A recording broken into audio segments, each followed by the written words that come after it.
Hello students, welcome to RT Academy. और मैं आपका बायोलॉजी टीचर नागेंद्र साहू हाजिर हूँ आज फिर आपके लिए एक नया टॉपिक पे नया वीडियो लेकर के। उम्मीद है जो स्टूडेंट्स हमारे न्यू ऐड हो रहे हैं उनको वीडियोस अच्छी लग रही होंगी, नॉलेजेबल हैं। अगर कोई आपको प्रॉब्लम होती है तो कमेंट बॉक्स में अपने डाउट्स को क्लियर करें, साथ में लाइक शेयर सब्सक्राइब जरूर करते रहें। आज का स्टूडेंट्स हमारा जो टॉपिक बेस्ड है वो हमारे 11th क्लास के किंगडम प्लांटे का एक लास्ट टॉपिक है और वो है एंजियोस्पर्म। जैसा कि आपने मेरे लास्ट वीडियोस में देखा होगा, किंगडम प्लांटे के हर एक क्लास को हमने डिस्कस किया और आज हमारा किंगडम प्लांटे का लास्ट टॉपिक है और वो है एंजियोस्पर्म। किंगडम प्लांटे की अगर हम सीरीज की बात करें तो कहानी हमने चालू की थी छोटे मोटे प्लांट से, थैलस लाइक प्लांट से जो हमारे होते थे एल्गी।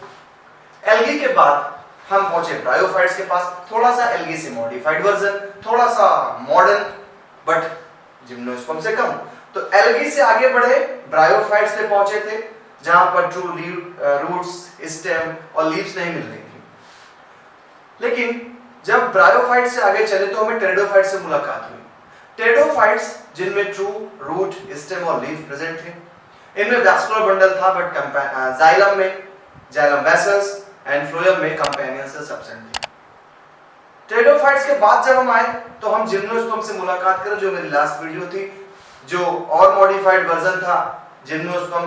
नेचर इनका जो था वो जीरोफाइटिक नेचर्स के थे हमारे प्लांट्स। जिम्नोस्पर्म में हमने साइकस के बारे में जाना, हमने पाइनस के बारे में जाना और उससे भी आगे बढ़कर प्लांट ने इवोल्यूशन किया, हजारों साल संघर्ष करते रहे और इस संघर्ष के बाद प्लांट में और मॉडिफिकेशन आया। आप चाहे तो नाम मत याद करें। देखिए मॉडिफिकेशन क्या था, हम इस चीज को देखते हैं कि मॉडिफाइड किया क्या इन्होंने। जहां जिम्नोस्पर्म में ट्रू वैस्कुलर सिस्टम नहीं था, जहां जिम्नोस्पर्म सिर्फ एक प्लेस पे, एक नेचर पे पाए जा रहे थे, एंजियोस्पर्म ने अपने पूरी सल्तनत को फैलाया। एंजियोस्पर्म ने ऑल ओवर वर्ल्ड को कवर किया। हम उस एंजियोस्पर्म के बारे में जान रहे हैं क्योंकि जिम्नोस्पर्म की खास बात थी, आपको याद है कि जिम्नोस्पर्म में सीड्स नेकेड हुआ करते थे, सीड्स कहीं पर भी फ्रूट में नहीं बंद थे। लेकिन आज एंजियोस्पर्म जो सीड भी रखता है और ओवरी भी रखता है, यानी फ्रूट भी रखता है। तो एंजियोस्पर्म हमारे वो प्लांट्स थे जिन प्लांट्स ने फ्लावर बनाना स्टार्ट किया, जिनमें फ्लावरिंग आना स्टार्ट हो गई, जिनमें फ्रूट्स बनना स्टार्ट हो गया। और ये हमारे आज इरा के डोमिनेंस प्लांट हैं और वो है हमारे एंजियोस्पर्म। चलिए स्टार्ट करते हैं सिलसिला एंजियोस्पर्म से। कुछ बेसिक नॉलेज मैं अपने हिसाब से आपको देता हूं, उसके बाद फिर हम लोग एनसीईआरटी में बात करेंगे। सबसे पहले बेसिक नॉलेज की बात करें तो कुछ चीजें हैं जो ध्यान समझने वाली हैं। आज का हमारा टॉपिक है एंजियोस्पर्म। एंजियोस्पर्म जिनके सीड कवर्ड है फ्रूट से, जिनके सीड कवर है फ्रूट से, पहला एंजियोस्पर्म का कैरेक्टरिस्टिक्स, यहां पर फ्रूट भी मिलेगा, यहां पर सीड भी मिलेगा, सीड कवर्ड होंगे फ्रूट से। आप दुनिया के जितने भी फल खाते हैं, अगर उन फलों के सीड्स आपको फ्रूट के अंदर मिलते हैं तो आप कहेंगे सर ये जो प्लांट है ये एंजियोस्पर्मिक प्लांट है। एंजियोस्पर्मिक प्लांट की कहानी सीड से चालू हुई थी। तो यहाँ की सीड में कुछ क्वालिटीज देखने को मिलती है। नॉर्मली जैसे अगर आप देखें, आपने पी सीड्स खाए हुए हैं, मटर के दाने खाए हुए हैं, आप देखेंगे कि उस सीड्स के दो इक्वल पार्ट किए जा सकते हैं, 2 इक्वल पार्ट सीड के किए जा सकते हैं। आप जो 2 इक्वल पार्ट उस सीड के कर देते हैं, आप उसे क्या बोलते हैं, कॉटिलीडन। ये हो गया हमारा कॉटिलीडन। तो जो आप सीड में थिक पार्ट देखते हैं, ग्रीन कलर का थिक पार्ट, वो ग्रीन कलर का थिक पार्ट हमारा कॉटिलीडन होता है। पहली बात ये समझ लीजिए। सीड से शुरुआत कर रहा हूं। एंजियोस्पर्मिक प्लांट वो प्लांट है जो प्लांट्स कवर्ड होते हैं फ्रूट से या ओवरी के बॉल से। और ये जो कवर्ड है सीड, उनमें कुछ क्वालिटीज देखी गई हैं कि अगर सीड को हम देखें तो सीड के अगर 2 कॉटिलीडन मिलते हैं तो सवाल कॉटिलीडन क्या है? तो थिक स्ट्रक्चर होता है कॉटिलीडन, ग्रीन कलर का भी हो सकता है, डिफरेंट कलर के हो सकते हैं। अब आपने सीड देखा हुआ है, मटर के दाने को मैं खासकर बोल रहा हूँ, क्योंकि मटर के दाने में अगर आप देखेंगे तो आपको जो 2 पार्ट दिखाई पड़ेंगे इक्वली, वो कॉटिलीडन होता है। वहां बेटा 2 कॉटिलीडन्स है, यहाँ पर आपको 2 कॉटिलीडन देखने को मिल रहे हैं। और अगर 2 कॉटिलीडन देखने को मिलते हैं तो आप ऐसे सीड को बोलते हो डाई कॉटिलीडन। डाई कॉटिलीडन, ये हमारा डाई कॉटिलीडन है, 2 सीड अगर रखता है तो। अब अगर हमारा सीड बियर करता है ओनली सिंगल कॉटिलीडन,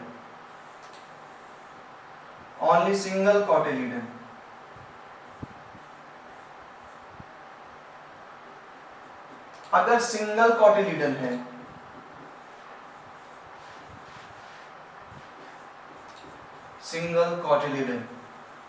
अगर ये सिंगल कॉटिलीडन है तो आप यहां टर्म देते हैं मोनोकॉटिलीडन।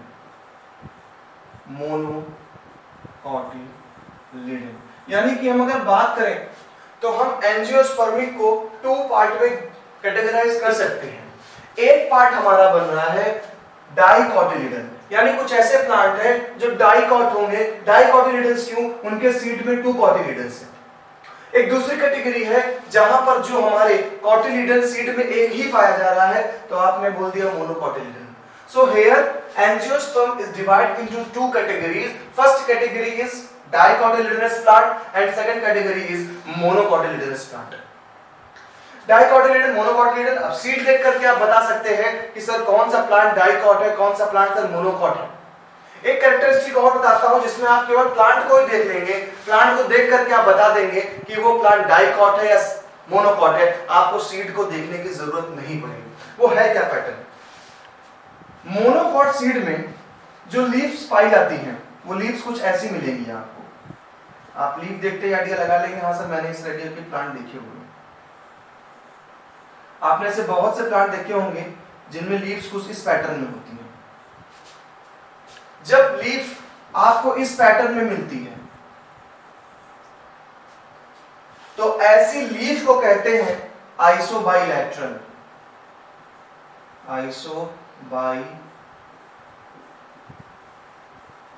लीफ। जब आपको लीफ ऐसे मिलेगी तो आप बोलेंगे आइसोबाइलैटरल लीफ। और नॉर्मली जो हम आसपास अपने प्लांट देखते हैं, जो आम, नीम, अमरूद जो प्लांट है, तो उनकी जो लीव्स होती है वो ऐसी होती हैं। इसको बोलते हैं dorso ventral flat. Dorso ventral flat.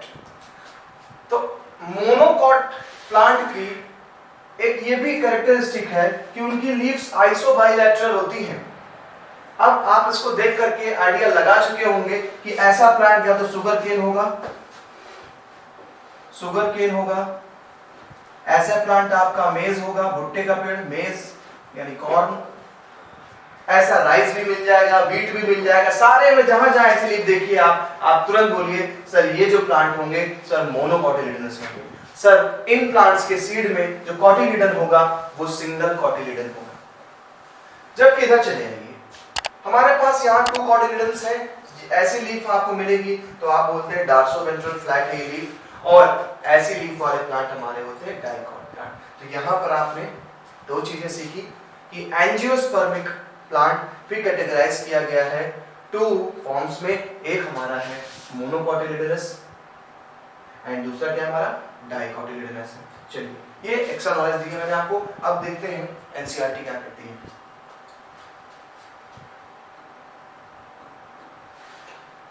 NCERT कह रही है कि exceptionally large groups of plant, भाई लार्ज ग्रुप तो है ही है क्योंकि इतना बड़ा इसका साम्राज्य है। They range in size from tiny almost microscopic wolfia, ये आपको माइक्रोस्कोपिक भी मिलेंगे एंजियोस्पर्मिक और बहुत बड़े भी मिलेंगे एंजियोस्पर्मिक। हालांकि जिम्नोस्पर्म की हाइट से कम हाइट है यूकेलिप्टस की, वहां पर तो देखा ही था आपने जिम्नोस्पर्म में कितना बड़ा प्लांट था। तो देखिए यहाँ पे वुल्फिया, ये एल्गी लाइक स्ट्रक्चर है। ये देखिए तालाब पूरा ग्रीन हो गया है इस वुल्फिया से। ये जो वुल्फिया है ये बहुत टाइनी साइज की होती है और अगर टॉल में देखा जाए तो यूकेलिप्टस प्लांट मौजूद है, यानी 100 मीटर तक के प्लांट हमारे हो सकते हैं यूकेलिप्टस के। तो दोनों वैरायटीज यहाँ मिल रही हैं, बहुत माइक्रोस्कोपिक भी मिल रही हैं और हमें टॉल प्लांट भी मिल रहे हैं। They are divided into 2 classes, जैसे मैंने बताया आपको, डाइकोटिलिडनस एंड मोनोकोटिलिडनस। डाइकोटिलिडनस की बात करते हैं स्टूडेंट्स। डाइकोटिलिडन, डाइकोटिलिडन का मतलब डाई मतलब 2, वही चीज जो मैंने आपको पहले रिव्यू दिया। Di means 2 and cotyledon you know thick structure cotyledon. तो जहां पर 2 कोटिलिडन्स हैं, जहां पर 2 ये कोटिलिडन है आपके, जहां पर 2 कोटिलिडन है आपने उसे डाइकोट बोल दिया। यहां पर रेटिकुलेट वेनेशन पाया जाता है। रेटिकुलेट वेनेशन का क्या मतलब है स्टूडेंट, जो मैंने आपको अभी लीफ दिखाई थी,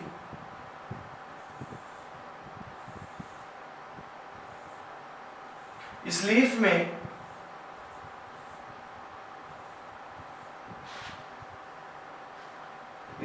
में आप देखेंगे तो ढेर सारी वेन्स पाई जा रही हैं। लीफ की वेन्स हैं जिनका फंक्शन होता है हर जगह पर वाटर को पहुंचाना, फूड को कलेक्ट करना, ये काम हमारी वेन्स का है। तो हर जगह पे सप्लाई कर रही है हमारे किसको, हमारे फूड को। तो जब ऐसा वेनेशन होता है, the arrangement of veins, The arrangement of veins is known as venation। अभी पढ़ेंगे सब चैप्टर्स आगे हम लोग। तो जो वेन्स का लगना ये वेनेशन हो गया, और जब वेन्स काफी रेटिकुलेट हो जाती है, यानी जाल जैसा बन जाता है, एक नेटवर्क बन जाता है, तो ऐसे वेनेशन को बोलते हैं रेटिकुलेट वेनेशन। तो यहां पर हमारा लीफ में जो हमारे डाइकॉट है प्लांट्स, उन डाइकॉट प्लांट्स के लीफ में रेटिकुलेट वेनेशन मौजूद होता है। टेट्रामेरस और पेंटामेरस फ्लावर, ये क्या चीज है? आपने फ्लावर के बारे में अभी कम जाना है कि फ्लावर है क्या। बेसिकली एंजियोस्पर्मिक जो प्लांट है हमारे, इनमें इन्हें फ्लावरिंग प्लांट भी कहा जाएगा। थोड़ा फ्लावर के बारे में बता दें आपको। अगर फ्लावर की बात करें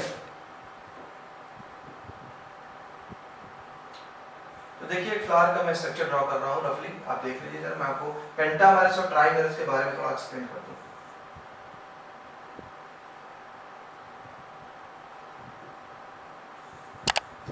पेंटामेरस एंड ट्राइमेरस क्या होता है देख लेते हैं।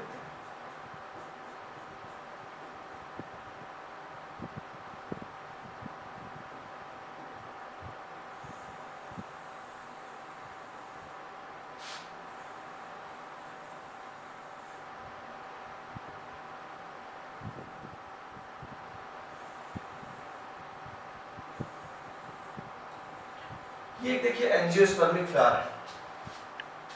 एंजियोस्पर्मिक फ्लावर में ये जो हमारे पार्ट है इसे हम कैलिक्स नाम देते हैं। ये जो आप देख रहे हैं ये कोरोला है, ये तो कोरोला ग्रुप होना चाहिए।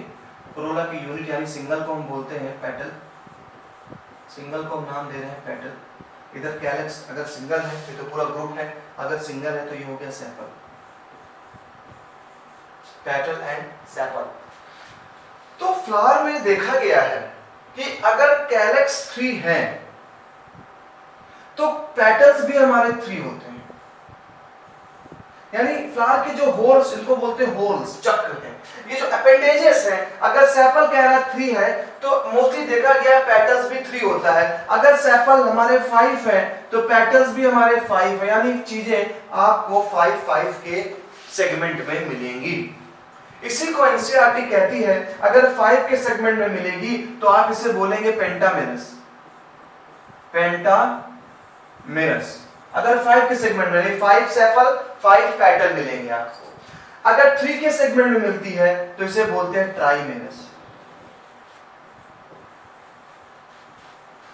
और ये अगर 4 हो जाएंगे तो टेट्रामेरस। तो ये एनसीईआरटी की लाइन का इतना एक्सप्लेनेशन है कि पेंटामेरस, ट्राइमेरस और टेट्रामेरस का मतलब क्या है। जो अपेंडेजेस है, जो सेपल है, अगर वो 3 है तो पेटल 3 मिलेगी, ये ट्राइमेरस कंडीशन है। सेपल अगर 5 है तो हमारे पेटल 5 मिलेंगे, ये पेंटामेरस कंडीशन है।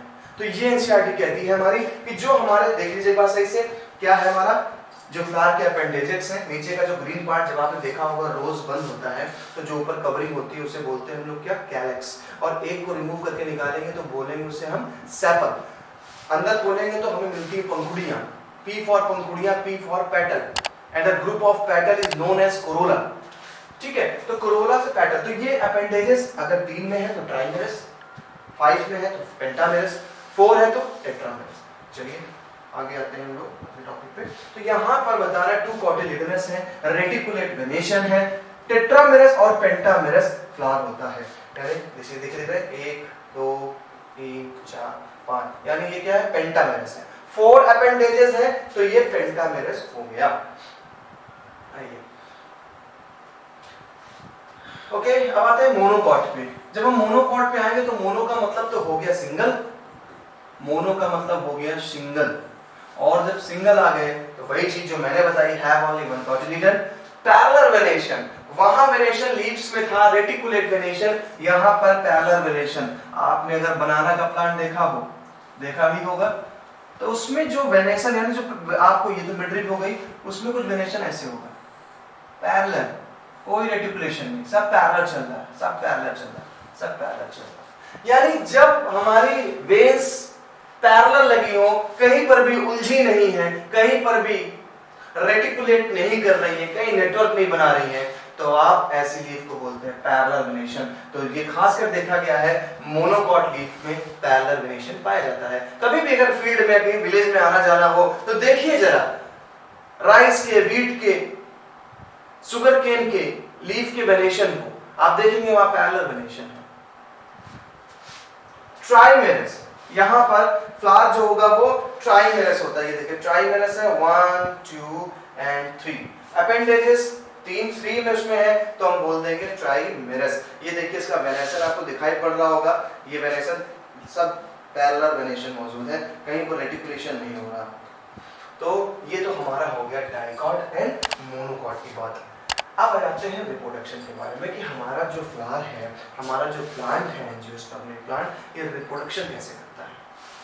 अभी तक स्टार्टिंग में सबको क्लियर हो गया ना, गुड। आपने सबसे पहले क्या जाना कि एंजियोस्पर्मिक प्लांट का कैरेक्टरिस्टिक क्या है प्लांट का, कि they have ovary, they have fruit, they are seed covered by ovary and fruit.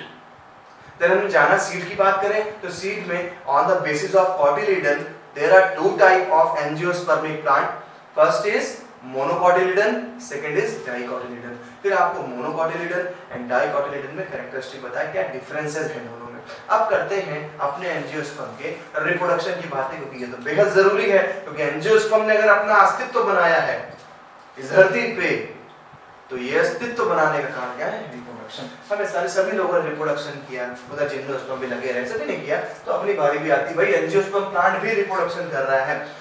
तो रिप्रोडक्शन की बात करें तो flower is the reproductive structure. ये सेक्सुअल रिप्रोडक्शन की बात कर रहा है कि अगर सेक्सुअल रिप्रोडक्शन करता है हमारा एंजियोस्पर्मिक प्लांट, तो उसके लिए फ्लावर्स का होना जरूरी। फ्लावर में ही इसके रिप्रोडक्टिव ऑर्गन मौजूद होते हैं। तो किसी भी फ्लावर में उसका रिप्रोडक्टिव स्ट्रक्चर होता है। यहां पर मेल सेक्स ऑर्गन और फीमेल सेक्स ऑर्गन को थोड़ा मैं अपने स्टाइल में एक्सप्लेन करता हूं। ये देखिए,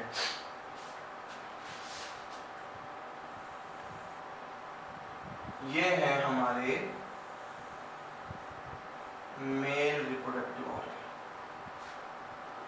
बगल में हम इनके खड़े कर देते हैं फीमेल जी को, जो कि हमारा बनाएंगे फीमेल रिप्रोडक्टिव ऑर्गन। एक फ्लावर में ये दोनों चीजें पाई जाती हैं। कुछ फ्लावर्स में अलग अलग होते हैं, कुछ दोनों में पाए जाते हैं। देखिए आप जो देख रहे हैं हमारा ये पार्ट, अगर एक जगह पे सिर्फ एक मौजूद है स्टेम, तो कोई बात नहीं, लेकिन कई फ्लावर में क्या होता है बेटा, स्टेम एक से ज्यादा होते हैं। ध्यान से समझिएगा, चीजें सारी क्लियर हो जाएंगी। एनसीईआरटी की लाइन आपको अच्छे से समझ में आ जाएगी, कोई प्रॉब्लम नहीं क्रिएट होगी, क्योंकि मैंने एनसीईआरटी को बोल के पिया हुआ है। एक एक लाइन आपको एक्सप्लेन कर दूंगा, अच्छे से समझ में आ जाएगी। तो मेरी जो मेहनत थी वो आप पे, कुछ तो फायदा करूं। तो एक सिंगल की बात करता हूं, अगर मैं सिंगल, आप जो एक पार्ट देखते हैं ये स्टेमन है, सिंगल यूनिट स्टेमन। लेकिन जब ग्रुप ऑफ स्टेमन हो जाता है तो ये जो ग्रुप ऑफ स्टेमन है, ये ग्रुप ऑफ स्टेमन बनेगा androecium. Androecium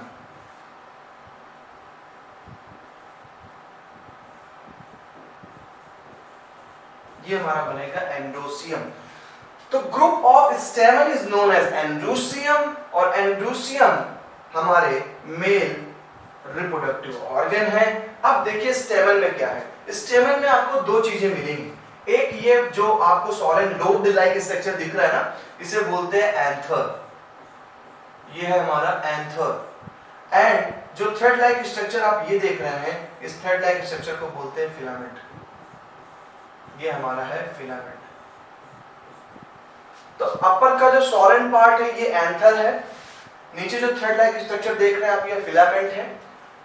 all the structure stamen and the group of stamen is known as androsium।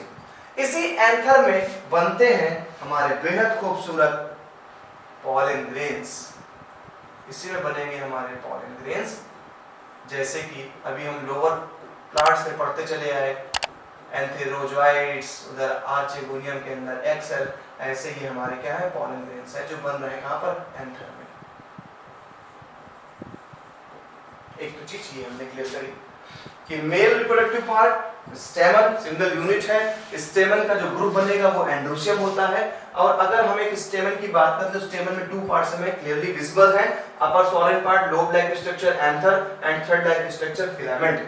ये जो एंथर है, ये एंथर से निकलेंगे क्या हमारे पॉलन ग्रेन, जो किसी भी तरीके से हमारे इस फीमेल पार्ट तक पहुंचेंगे। और स्टम को हमने 9th 10th में पढ़ा है, स्टम को हम नाम देते थे pollination, pollination. Clear?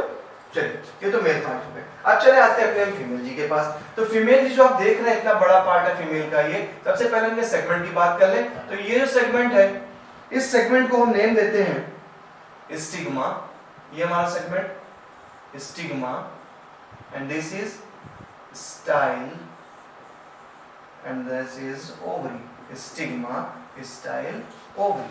And last का पार्ट होता है रिसेप्टिकल कहते हैं, रिसेप्टिकल।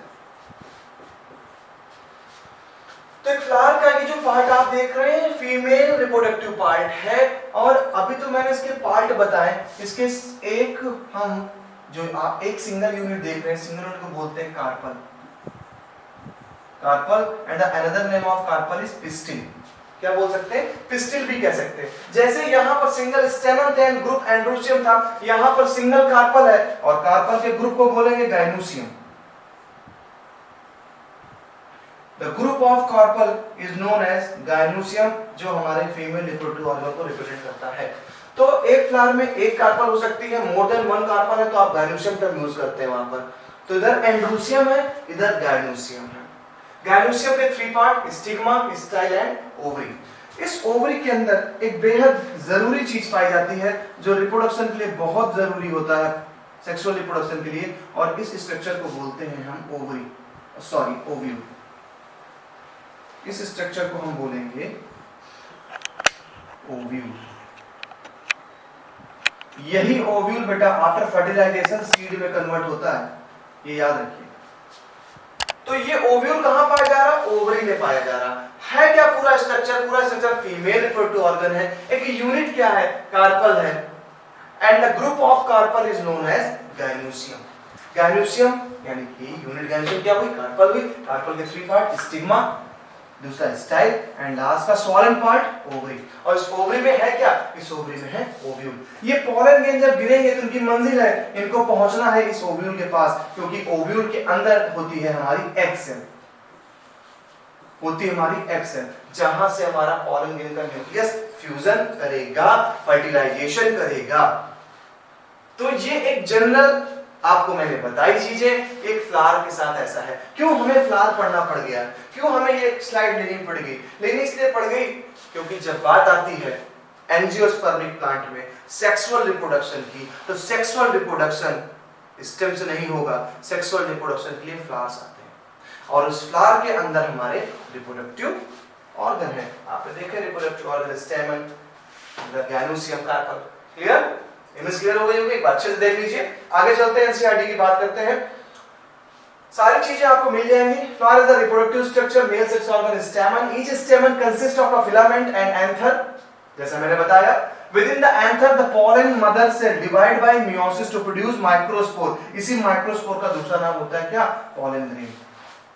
pollen mother cell कहाँ बन रही? pollen mother cell। जब भी कोई नई सेल बनेगी मेरे भाई, तो वो मदर सेल से ही बनेगी, चाहे वो pollen grain बने, चाहे वो egg cell बने फीमेल में, मदर सेल तो होंगी होंगी, बिना मदर के तो हम लोग भी नहीं हो सकते। तो ये तो बेचारे पॉलन ग्रेन्स हैं। तो within the anther pollen mother cell divide कर रही है। कैसे डिवाइड कर रही है? मियोसिस। कितनी बार हम पढ़ चुके हैं मियोसिस, कि जब भी मियोसिस डिवीजन होगा, one mother cell divide into 4 daughter cells. Clear? And chromosome number always will be half. Female sex organ in form pistil, मैंने बताया पिस्टिल या कार्पल, दोनों चीजें लिंक कर सकते हैं। It consist a solid ovary, style and stigma. Ovary के साथ लिंक कर ले, स्टिग्मा, स्टाइल, ओवरी। सेम भी बड़ा आसान है, you and you, stigma, style and ovary. Okay, ovary contains ovules, मैंने बताया ओवरी के अंदर ढेर सारे नन्हे नन्हे देखिए ओव्यूल्स हैं। इवन आपको ओव्यूल के बारे में और बता दूं ना, तो आप जो पी खाते हैं, जो मटर खाते हैं, जब मटर को छीलते हैं तो जो उसका आप कवर्ड पार्ट छीलते हैं, उसको छीलने वाले पार्ट को आप ओवरी खोल रहे हैं, और ओवरी को खोलते ही अंदर आपको क्या मिल गया? ओव्यूल। हाँ, आप वहां पर ओव्यूल नहीं बोल रहे हैं, वहां पर क्या बोलते हैं? सीड। बिकॉज ओव्यूल कब तक बोलेंगे? फर्टिलाइजेशन के पहले। फर्टिलाइजेशन हो गया तो वही ओव्यूल कन्वर्ट हो गया सीड। चलिए आगे आते हैं। An ovule has a megaspore mother cell। वही मेगास्पोर मदर सेल, भाई हम तो जानते ही हैं कि कोई भी सेल बिना मदर सेल के हो ही नहीं पाएंगी भाई। तो यहाँ पर भी मेगास्पोर मदर सेल। याद करिए, मेगा और माइक्रो याद रखेंगे। मेगा हमेशा यूज किया गया फीमेल के लिए, मैंने पहले भी आपको बताया है, और माइक्रो यूज किया गया है पोलन ग्रेन्स के लिए, यानी मेल्स के लिए। तो यहाँ आ गई है मेगास्पोर मदर सेल। इसी को एम सी कहेंगे जब हम जाएंगे 12th क्लास में, वहां आपको बताया जाएगा एमएमसी, मेगास्पोर मदर सेल या माइक्रोस्पोर मदर सेल। तो एक मेगास्पोर मदर सेल में डिवीजन हुआ, 4 हैप्लॉइड मेगास्पोर बन जाएंगे। देखिए 4 हैप्लॉइड मेगास्पोर आपको दिख रही है, 1 2 3 4, 4 हैप्लॉइड मेगास्पोर बनेंगी। लेकिन इनके साथ एक कंडीशन है, इनमें से 3 डिजेनरेट हो जाती हैं। क्यों डिजेनरेट हो जाती हैं? तो ये साइंस लगे पड़े हैं साइंटिस्ट, इनका डिजेनरेशन का कहा जाता है कि ये डिजेनरेट होकर के इसको न्यूट्रिशन देती हैं, किसी एक मेगास्पोर को न्यूट्रिशन देंगी, वही मेगास्पोर आगे जाकर के ओव्यूल बनाता है। क्या बनाएगा? ओव्यूल का फॉर्मेशन करेगा। तो यहाँ पर कुछ पॉइंट्स याद रखने वाली है कि वहां पर एक माइक्रोस्पोर मदर सेल ने 4 माइक्रोस्पोर बनाए और चारों के चारों पोलन ग्रेन बनाएंगे। लेकिन फीमेल में गड़बड़ है, यहाँ पर 3 मेगास्पोर मदर सेल, 4 तो बनाएंगे मेगास्पोर, लेकिन 4 में 3 डिजेनरेट हो जाएंगे। सिर्फ एक हमारी बनाएगी क्या? Embryo sac. चलिए अब देखते हैं एम्ब्रियो सैक है क्या। एम्ब्रियो सैक क्या है? तो देख लीजिए, एम्ब्रियो सैक को मैं आपको डायग्रामेटिकली रिप्रेजेंट कर देता हूं। एनसीईआरटी का डायग्राम थोड़ा सा, ये तो एक ओव्यूल बना रहा हूं मैं।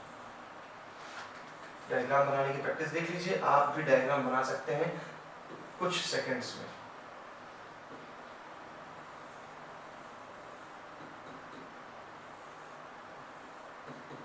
ये मैंने बना दिया आपका एक ओव्यूल का स्ट्रक्चर है ये,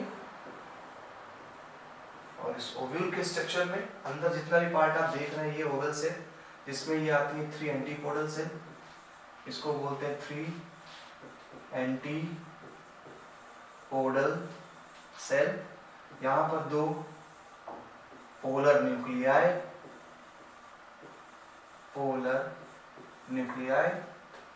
इधर आ जाएगी तो एक लार्ज आपको मिलेगी एक्सन, एंड इधर 2 सिनर्गिड सेल। ये जो आप स्ट्रक्चर देखते हैं, ये इतने स्ट्रक्चर, इसको हम बोलते हैं एम्ब्रियो सैक।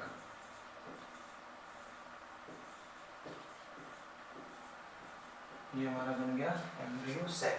तो ये एक ओवरऑल स्ट्रक्चर हमारा ओवरी के अंदर पाए जाने वाले ओव्यूल का है। और इस ओव्यूल के अंदर 3 एंटीपोडल सेल पाई जा रही हैं, इधर 2 पोलर न्यूक्लियाई पाए जा रहे हैं, एक बड़ी एक्सेल पाई जा रही है, 2 उनकी सहेलियां हैं, वो है सिनर्गिड सेल। और इस ओवरऑल स्ट्रक्चर को हम बोलते हैं एम्ब्रियो सेल। सवाल आया सर ये बना कैसे? तो मेरे भाई अभी जो 4 मेगास्पोर मदर सेल्स, एक मदर सेल ने 4 मेगास्पोर बनाई थी, उनमें से जो 3 थी क्या हो गई? डिजेनरेट हो गई, और एक ने ये इतने सारे न्यूक्लियस, इतने सारे सेल्स बनाए। तो ये एक को यहाँ पर मैंने दिखाया है अंदर की तरफ, जहां पर इस एक सेल ने डिवीजन करके ये आपके 3 antipodal cell, 2 polar nuclei, egg cell and synergid का फॉर्मेशन किया। क्लियर? चलिए अब ओव्यूल आपके दिमाग में आ जाना चाहिए। ओव्यूल का है, ओव्यूल के अंदर एम्ब्रियो सैक क्या होता है?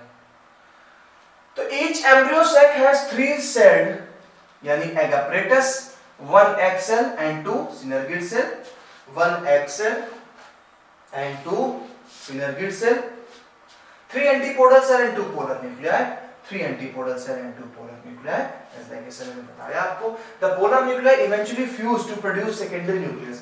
जो हमारे पोलर न्यूक्लियाई होते हैं एक साथ फ्यूज हो जाते हैं कुछ ऐसे, बीच की सेल मेम्ब्रेन डिसॉल्व हो जाती है, सेल मेम्ब्रेन डिसॉल्व हो गई तो न्यूक्लियस पास पास आ गए, और ये जो हो गया ये हो गया हमारा क्या? अब इसी को हमने बोल दिया सेकेंडरी न्यूक्लियस।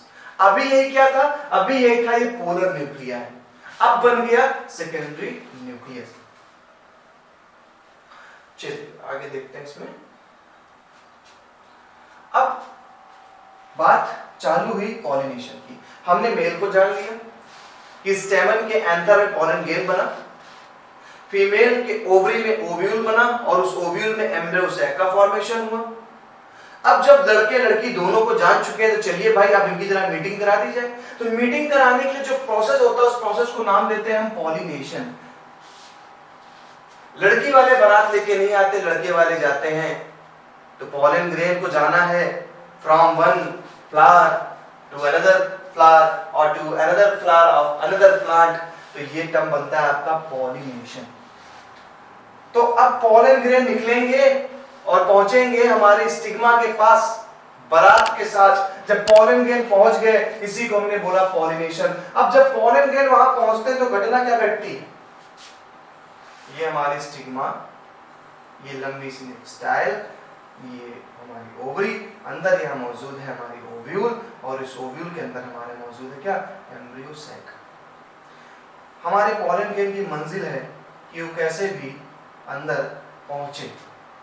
इसके लिए पॉलन ग्रेन तो आ गए थे ऊपर, सब भैया बैठे हैं ऊपर, ये देखिए पॉलन ग्रेन्स डांस चल रहा है स्टिग्मा का। अब इन्हीं में से कोई पॉलन ग्रेन क्या करता है? एब्जॉर्ब करता है शुगर सॉल्यूशन को। कहां से? स्टिग्मा से।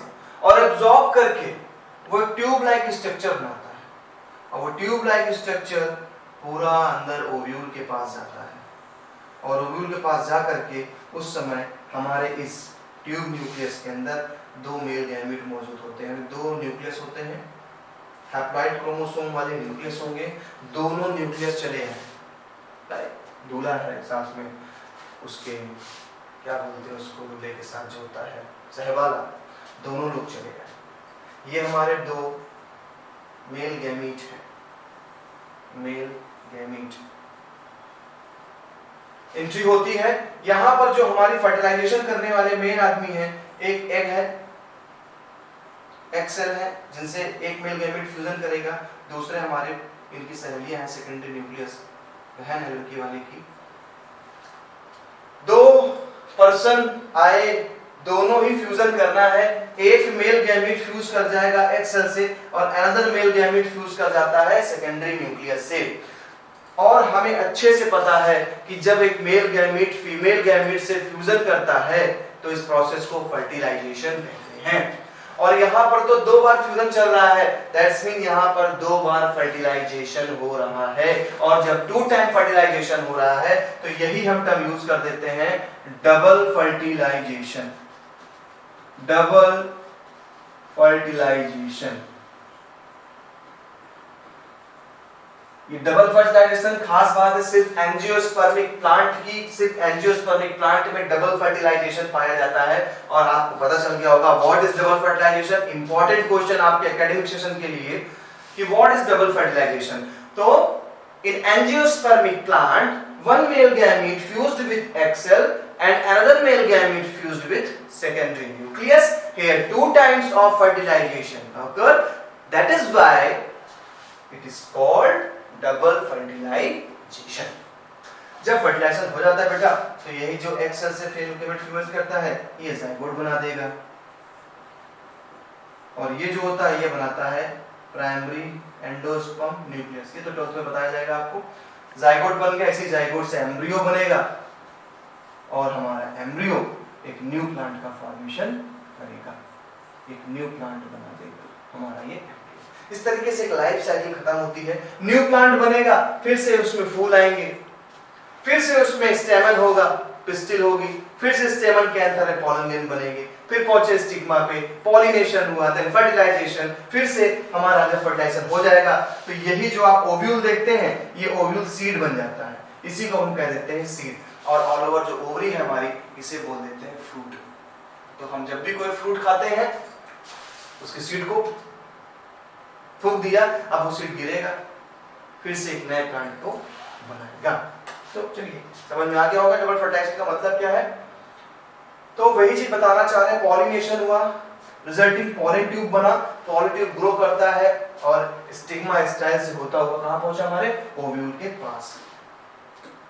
अब ओव्यूल के पास पहुंचे तो क्या होगा देखते हैं। ओव्यूल्स के पास पहुंच गए, the pollen tubes enter the embryo sac where their 2 male gametes are discharged। जैसा कि मैंने बताया 1 male gamete fuses, अब एनसीईआरटी पढ़ने में कोई दिक्कत नहीं, 1 male gamete fuses with egg cell to form zygote। This type of fertilization is called syngamy। Question बहुत बनेंगे इस रिप्रोडक्शन में, एंजियोस्पर्मिक के रिप्रोडक्शन से बहुत सारे क्वेश्चन गिरेंगे। तो एक जाइगोट सिंगैमी बोला, the other male gamete fused with secondary nucleus and form primary endosperm nucleus। यानी क्या बन गया PEN, PEN, PEN, primary endosperm nucleus. ये प्राइमरी एंडोस्पर्म न्यूक्लियस इस डेवलपिंग जाइगोट को खाना देगा कि तुम बढ़ो, तुम्हें एम्ब्रियो बनाना है, तुम्हें एक नया प्लांट बनाना है, तो तुम नए न्यूट्रिशन ले लो हमसे। Because of the involvement of two fusion, this event is called double fertilization। Double fertilization हो गया, जाइगोट डेवलप करेगा, एम्ब्रियो बनाएगा, या तो एक कॉटिलिडन या तो 2 कॉटिलिडन। एक कॉटिलिडन बनेगा तो मोनोकॉटिलिडनस सीड, 2 कॉटिलिडन बनेगा तो dicotyledonous seed. PEN develops into endosperm, जो हमारा प्राइमरी एंडोस्पर्म न्यूक्लियस था वो डेवलप करेगा और क्या बनाएगा, वो बनाएगा एंडोस्पर्म। यानी जो हमारा प्राइमरी एंडोस्पर्म न्यूक्लियस था वो डिवीजन करता जाएगा और बनाएगा एंडोस्पर्म व्हिच प्रोवाइड नरिशमेंट, जो हमारे एम्ब्रियो को नरिशमेंट देगा। Synergids and antipodal cells degenerate after fertilization. Fertilization के बाद ये डिजेनरेट हो जाएंगे। कौन से जो ऊपर लटक गए झाला जैसे 3 एंटीपोडल सेल, और इधर एक्स सेल की 2 सहेलियां थी सिनर्गिड सेल, दोनों डिजेनरेट खत्म। अब केवल बचेंगे पेन और बचेगा जाइगोट। इस तरीके से हमारा जो फर्टिलाइजेशन के बाद during these events ovules develop into seed and ovaries develop into fruit. हमारी जो ओव्यूल थी वो सीड बन गई और जो ओवरी था वो फ्रूट बन गई। यही चीज जिम्नोस्पर्म में नहीं थी। जिम्नोस्पर्म में सिर्फ और सिर्फ क्या पाया जा रहा था, जिम्नोस्पर्म में सिर्फ पाया जा रहा था हमारा सीड। वहां पर ओव्यूल क्या थे, एब्सेंट थे, सिर्फ सीड पाई जा रही थी, इसलिए वो जिम्नोस्पर्म था। और ये क्या बन गया, ये हमारा हो गया एंड पूरा प्लांट एंजियोस्पर्म। सीड डेवलप करेंगे, आप देख रहे हैं व्हाइट कलर का जो निकल रहा है ये हमारा रेडिकल है। ये रेडिकल हमारा पॉजिटिव जियोट्रॉपिक होता है, यानी रूट सॉइल में जाएगा, वाटर एब्जॉर्ब करेगा, डेवलपिंग जाइगोट एम्ब्रियो को न्यूट्रिशन दे देगा, वाटर देगा और हमारा प्लांट एक अच्छे से, हमारा सीड एक अच्छे से प्लांट में कन्वर्ट हो जाएगा। तो हम अगर बात करें कि हमारे जो प्लांट में यानी हमारे एंजियोस्पर्मिक प्लांट में जो फेज आया, तो देखिए फेज यहाँ पर भी वही है जैसे जिम्नोस्पर्म में स्पोरोफाइट फेज था। आप जो प्लांट देखते हैं ये स्पोरोफाइट फेज है, यहाँ पर स्पोरोफाइट मेंटेन रहता है, बना रहता है, जबकि आपने देखा था टेडोफाइट्स में, ब्रायोफाइट्स में स्पोरोफाइट है उसने गैमेटोफाइट बनाया, स्पोरोफाइट काम खत्म, गैमेटोफाइट ने फिर से नया स्पोरोफाइट बनाया, ऐसे था। लेकिन यहाँ पर चीजें स्टेबल है, स्पोरोफाइट अपनी जगह पे रहता है, गैमेट्स बनते रहते हैं और फिर उनसे नए स्पोरोफाइट्स बनते रहते हैं। In plants, both haploid and diploid cells divide by mitosis. This form haploid diploid plant bodies.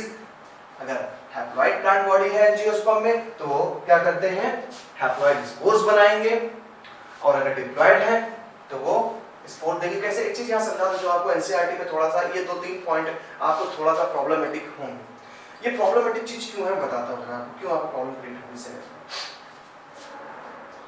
मान लीजिए कोई प्लांट हैप्लॉइड कंडीशन में है। हैप्लॉइड का मतलब आप जानते हैं ऑलरेडी वहां पे क्रोमोसोम नंबर हाफ है।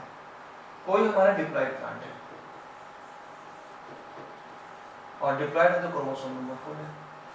हैप्लॉइड भी गैमीट बनाएगा, डिप्लॉइड भी गैमीट बनाता है। डिप्लॉइड तो बड़े आसानी से मियोसिस डिवीजन करेगा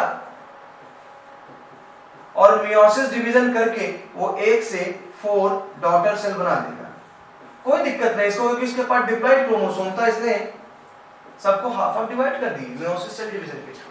यानी इसने जो स्पोर्स बनाए वो मियोसिस डिवीजन के थ्रू बनाए। लेकिन सोचिए हैप्लॉइड अगर मियोसिस से बना देगा तो आधे का क्या आधा बचेगा। तो यहां पर हैप्लॉइड जो स्पोर बनाते हैं अपने, हैप्लॉइड जो स्पोर बनाएंगे ये स्पोर माइटोसिस सेल डिवीजन के थ्रू बनेगा।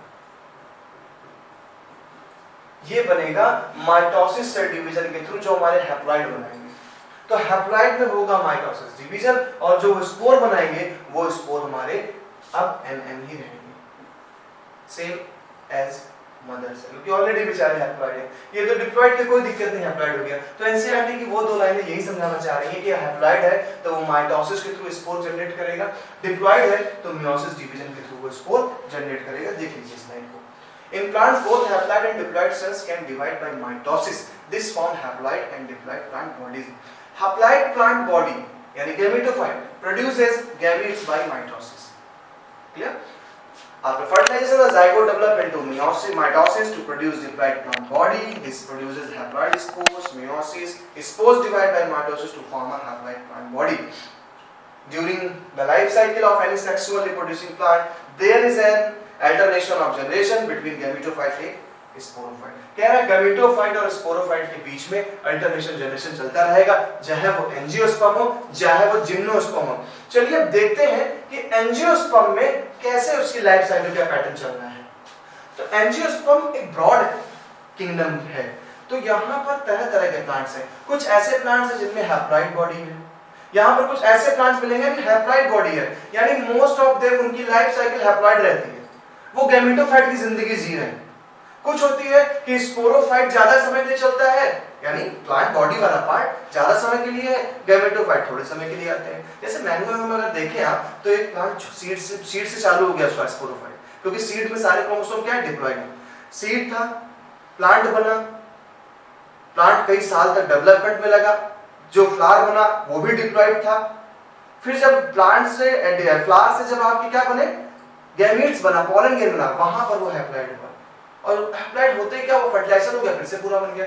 तो वहां पर बहुत कम समय के लिए गैमेटोफाइट स्टेज आ रही है, स्पोरोफाइट स्टेज लंबी जा रही है।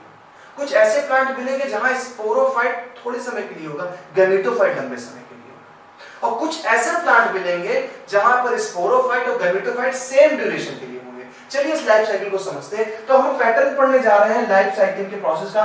3 टाइप का हमारा प्रोसेस दिखाता है एंजियोस्पर्म प्लांट के, जितने भी प्लांट्स हैं 3 टाइप के साइकिल्स दिखाती है।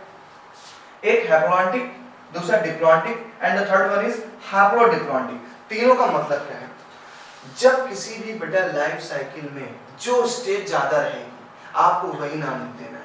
जैसे अगर मैं कहता हूं कि कोई एल्गी है, उस एल्गी में एल्गी काफी समय तक रहती है, और जब वो गैमीट बनाती है, जब वो गैमीट बनाती है, गैमीट कैसा होता है हमेशा हैप्लॉइड।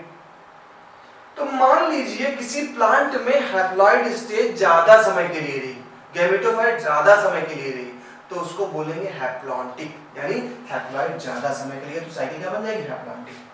डिप्लॉइड ज्यादा समय के लिए तो बन जाएगा डिप्लॉन्टिक। दोनों इक्वल अमाउंट में है तो हैप्लॉन्टिक डिप्लॉन्टिक।